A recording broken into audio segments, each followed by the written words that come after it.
Channel પર નવા હોય તો લાઇક, શેર અને સબસ્ક્રાઇબ કરવાનું ભૂલશો નહીં. આભાર.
ચેનલ પર નવા હોય તો લાઇક, શેર અને સબસ્ક્રાઇબ કરવાનું ભૂલશો નહીં. આભાર.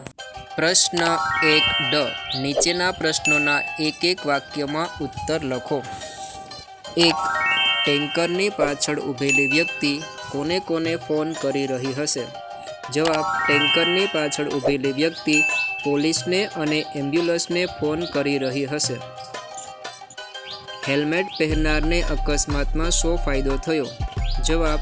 હેલ્મેટ પહેરનાર અકસ્માતમાં જીવલેણ ઘાતમાંથી બચી ગયો. 3. એમ્બ્યુલન્સનો ઉપયોગ શાના માટે થાય છે? જવાબ. એમ્બ્યુલન્સનો ઉપયોગ દર્દીને હોસ્પિટલમાં પહોંચાડવા માટે થાય છે. પાડાનું નામ વેણુ કોણે પાડ્યું હતું? જવાબ. પાડાનું નામ વેણુ ઝુમાના કોઈ મિત્રએ પાડ્યું હતું. 2. વેણુનો બચાવ શક્ય ન લાગતા ઝુમો શું નિર્ણય કરે છે? જવાબ. વેણુનો બચાવ શક્ય ન લાગતા ઝુમો વેણુની સાથે મોતને ભેટવાનો નિર્ણય કરે છે. 1. વિધાનસભા ગૃહમાં પ્રવેશ મેળવવા શું કરશો? જવાબ. વિધાનસભા ગૃહમાં પ્રવેશ મેળવવા જરૂરી ગેટ પાસ સાથે રાખીશું. વિધાનસભા ગૃહમાં મુલાકાતીઓ માટે શી વ્યવસ્થા છે? જવાબ. વિધાનસભા ગૃહમાં મુલાકાતીઓ માટે ઉપર ગેલેરીમાં બેસવાની વ્યવસ્થા છે.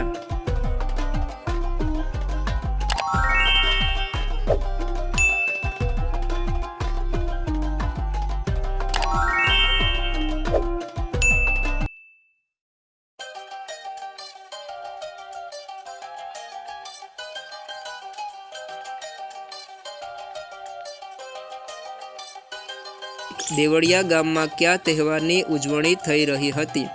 જવાબ. દેવળિયા ગામમાં હુતાસણીના તહેવારની ઉજવણી થઈ રહી હતી. 2. ભાગતા ચારણના હાથમાં ઉઘાડી તલવાર કેવી દેખાતી હતી? જવાબ. ભાગતા ચારણના હાથમાં ઉઘાડી તલવાર પિયાલા જેવી ચકચક દેખાતી હતી. સ્વામીજીને રહેવા માટે કયું સ્થળ મળ્યું? જવાબ. સ્વામીજીને રહેવા માટે વૃંદાવનમાં આવેલ પરમહંસ આશ્રમમાં જગ્યા મળી. 2. પરમહંસ આશ્રમનું સંચાલન કોણ કરતું હતું?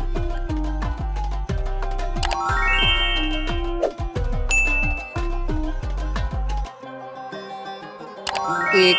શું બન્યું હોત તો વેણુ બચી ગયો હોત? જવાબ. પહેલા 2 યુવાનોએ પાટામાં ફસાયેલા વેણુના પગને બહાર કાઢવામાં મદદ કરી હોત અથવા ફાટકવાળાના ઘરમાંથી કોઈએ સિગ્નલ ફેરવ્યું હોત તો વેણુ બચી ગયો હોત. ઝુમો ભીસતી વેણુની યાદમાં શું કરે છે? જવાબ. ઝુમો ભીસતી વેણુની યાદમાં સવારમાં ફૂલ લઈને તેના મૃત્યુ સ્થાને આવે છે. એના એક માનીતા પથ્થર પર ફૂલ ચડાવીને વેણુ વેણુ વેણુ એમ 3 બૂમો પાડે છે. વિધાનસભા ગૃહમાં શાની કાર્યવાહી થાય છે?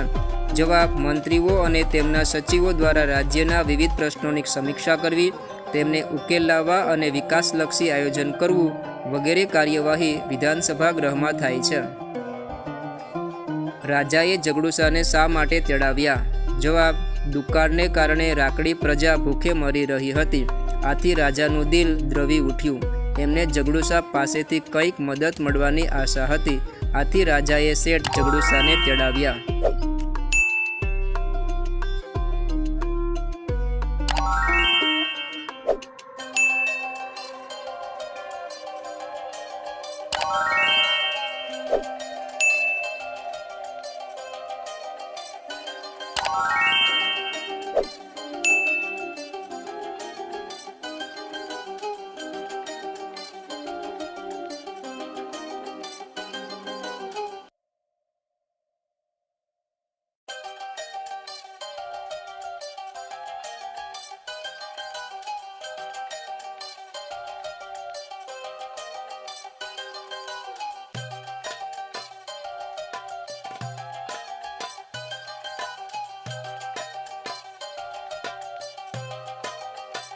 માણસમાં યાચના વૃત્તિ જાગે છે ત્યારે તેને કેવો અનુભવ થાય છે?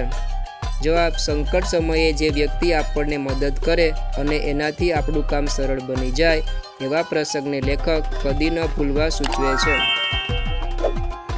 2. અઢી આના માગવા અંગે લેખકના મનમાં કેવી મથામણ થઈ?